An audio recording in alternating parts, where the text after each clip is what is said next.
ফুলদানি, মাইক্রোওয়েভ, ইস্ত্রি ইত্যাদি পরিষ্কারের জন্য হাত বাড়াতে হয় অস্বাস্থ্যকর রাসায়নিক উপাদান মিশ্রিত লিকুইড বা পাউডারের দিকে। অথচ রান্নাঘরে এমন কিছু উপাদান রয়েছে যা দিয়ে এইসব সমস্যা মোকাবেলা করা আরো সহজ। রান্নাঘরে পেঁয়াজ, রসুন ইত্যাদি কাটার পর হাতের মধ্যে গন্ধ লেগে থাকে।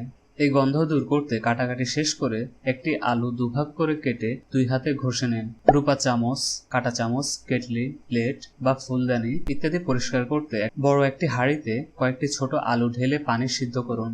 তারপর ফুটন্ত পানি থেকে আলুগুলো তুলে নিন। এরপর যেসব জিনিস পরিষ্কার করতে চান সেগুলো পানিতে ছেড়ে দিন এবং 1 ঘন্টা ভিজিয়ে রাখুন।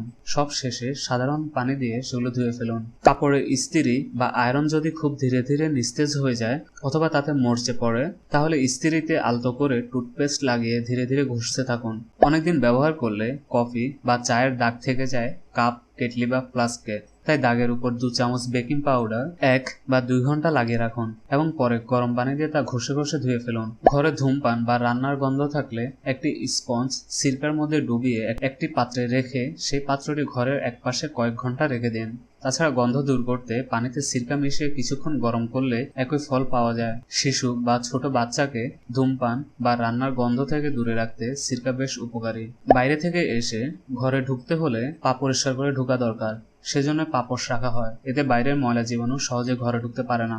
তাই মাঝে মাঝে পানিতে খানিকটা লবণ মিশিয়ে সেই পানি পাপোশের উপর দিয়ে রাখুন। কয়েক মিনিট রেখে দেওয়ার পর সেটি ভালো করে ধুয়ে ফেলুন। পরিষ্কার হওয়ার পাশাপাশি এটি হবে জীবাণুমুক্ত। তাজা ফুল কয়েকদিন ফুলদানিতে থাকার পর এটি অপরিষ্কার হয়ে যায় আর এটি পরিষ্কার করা বেশ শক্ত, বিশেষ করে ফুলদানির গলা যদি সরু হয়। তাই পুরনো ফুল ফেলে দেওয়ার পর ফুলদানিতে কয়েকটি চাল এবং গরম পানি দিয়ে একটু ঝাঁকালে ফুলদানিটি আবার সুন্দর পরিষ্কার হয়ে যাবে আর সাথে সাথে চলে যাবে মরা ফুল এবং পাতার গন্ধ। মাইক্রোওয়েভ ও লেবু। মাইক্রোওয়েভ পরিষ্কার রাখার খুব সহজ উপায় হচ্ছে একটি ছোট কাচের বাটিতে পানির সাথে লেবুর রস মিশিয়ে নিয়ে মাইক্রোওয়েভ 5 মিনিট চালিয়ে রাখুন। তারপর একটি অল্প ভেজা কাপড় দিয়ে ভালো করে মুছে ফেলুন। এতে করে মাইক্রোওয়েভ খুব সহজে পরিষ্কার হয়ে যাবে, এমনকি খাবারের কোনো গন্ধ বা মশলার দাগও থাকবে না।